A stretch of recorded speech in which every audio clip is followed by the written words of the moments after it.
always have the right to make sure that their state, the state of Missouri, the state of Ohio, the state of Florida, the state of Connecticut, that the people should always have the right to maintain their own security and their freedom. So we will not infringe the right of the people to keep and bear arms. Let's look at some quotes from the guys who were responsible for this at this time. One loves to possess arms, though they hope never to have occasion for them. Thomas Jefferson. And I agree with that.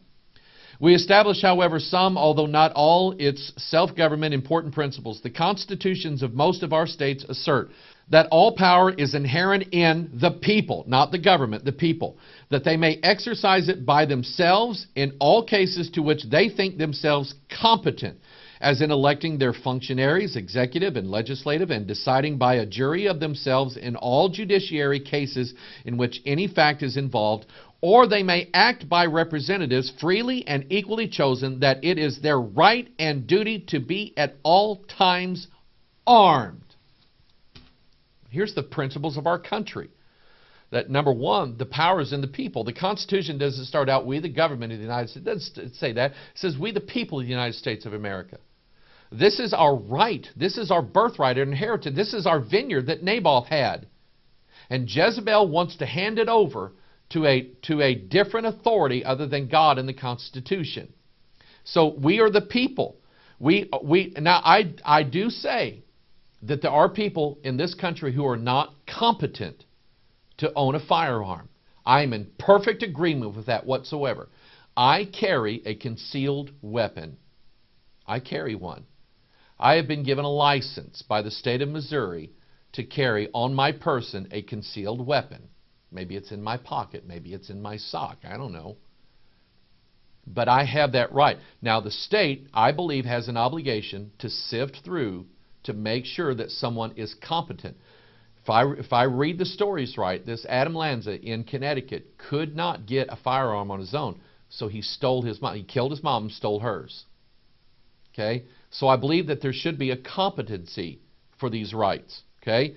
But we have the right to we have the right to be on a jury to judge over our own people. It's the jury, it's the people who decide the guilt or innocence of someone, not the judge, not the lawyers. It's the people that do that.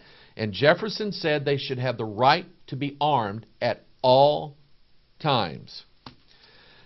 Look at this. They that can give up essential liberty to obtain a little temporary safety deserve neither liberty nor safety. Benjamin Franklin wrote that. How true that is. Before a standing army can rule, the people must be disarmed, as they are in almost every kingdom in Europe. The supreme power in America cannot enforce unjust laws by the sword, because the whole body of the people are armed and constitute a force superior to any band of regular troops that can be, on any pretense, raised in the United States. A military force at the command of Congress can execute no laws, but such as the people perceive to be just and constitutional, for they will possess the power, and jealousy will instantly inspire the inclination to resist the execution of a law which appears to them unjust and oppressive. Noah Webster wrote that. These are men who knew why we were doing what we were doing when we were writing the Constitution and the Bill of Rights. They got it. They understood it. And what he was saying here is that an oppressive government cannot rule over a people who are armed.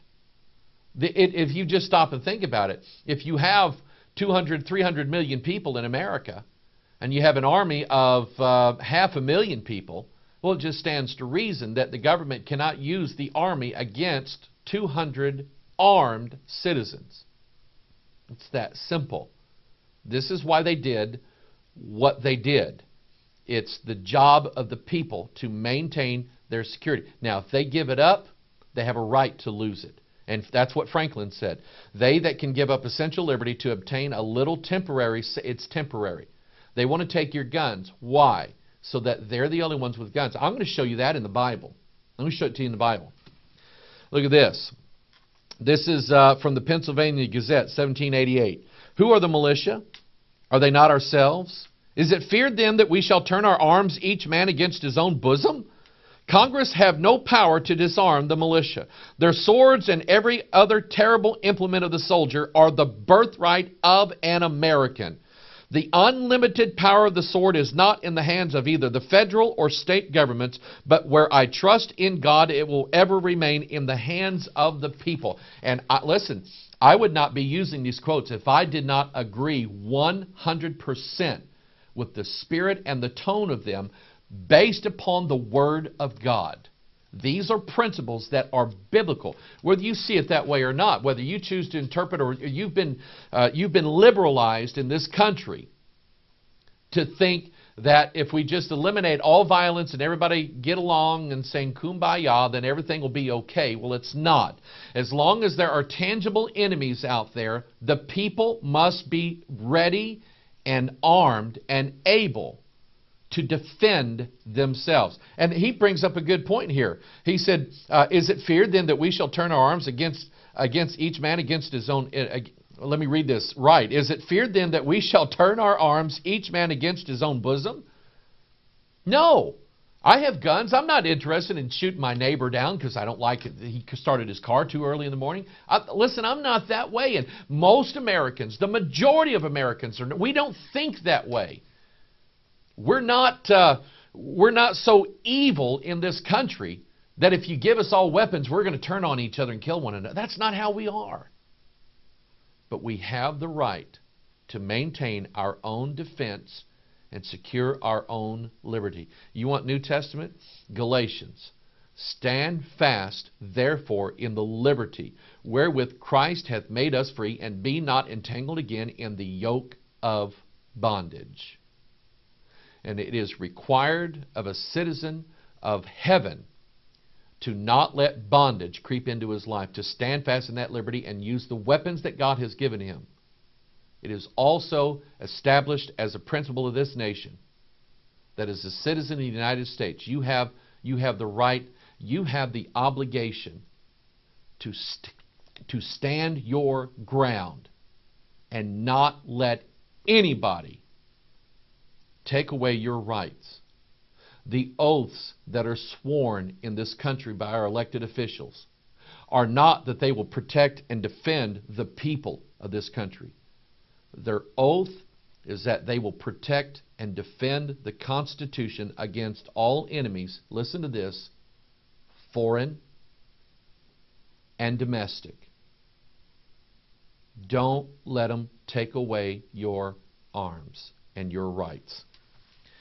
Roger Sherman, 1790, said this in Congress. He said, conceived it to be the privilege of every citizen and one of his most essential rights to bear arms and to resist every attack upon his liberty or property, by whomsoever made. Look at that. Let me read this again. One of his essential rights to bear arms and to resist every attack upon his liberty or property by whomsoever made. The particular states, like private citizens, have a right to be armed and to defend by force of arms their rights when invaded. Roger Sherman, Congress, 1790. Now, people always come up, and they come up with the dumbest arguments in the world. You say, well, we should give everybody guns, including criminals. No. There is a process in this country. The laws, for the most part, work, and the laws are right. There's a process in this country. If you are a criminal and you've been adjudicated as such, you've been found guilty of a crime, you've been let out of prison, you should not have a right to bear an arm. That right was given up by you by means of your crime. There are thugs. You think the thugs on the street, you think they care about the laws, the gun laws? No. This guy that killed those children, he did not legally obtain these guns. He stole them. He didn't care about the law. He didn't care anything about the law.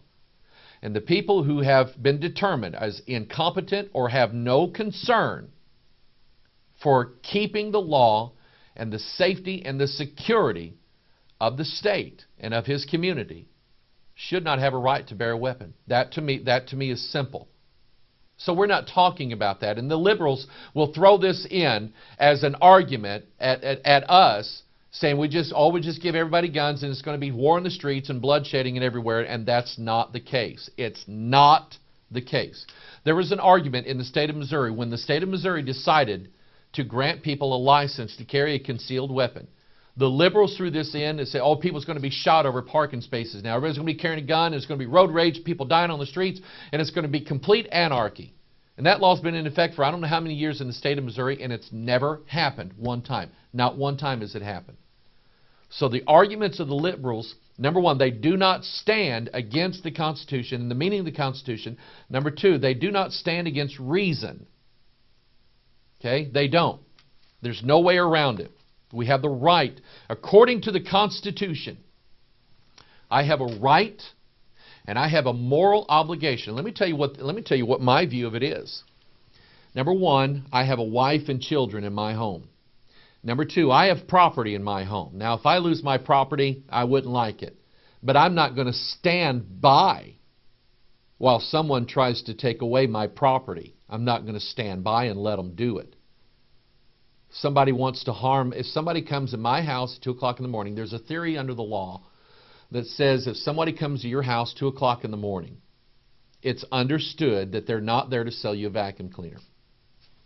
Somebody comes at my house, breaks into my house at 2 o'clock in the morning, gets past doors that are barred and locked into my house at 2 o'clock in the morning. I not only have the legal right to defend my home by the use of deadly force, I have the moral obligation to defend my wife and my children.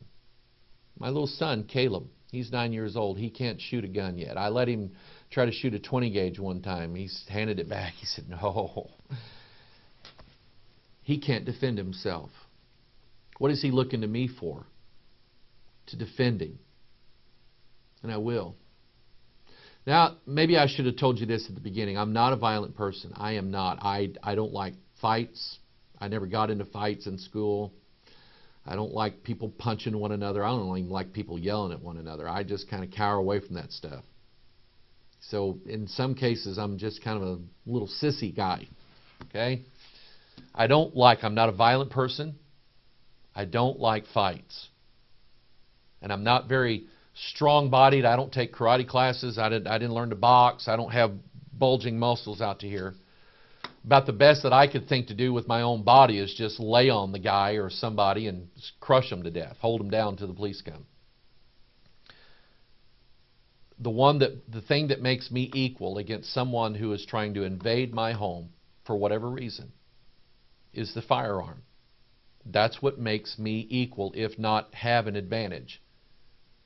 And I have a moral obligation to defend the sanctity of my home, the privacy of my home, the property that I have. And according to the Scriptures and according to the Constitution, I have a right and an obligation to defend the liberty that I have been afforded in this country and in my Christian life. And if the way to do that is through the use of deadly force, then so be it. I don't want that. The Bible actually says that it's better to be wise than to use weapons. And I believe that.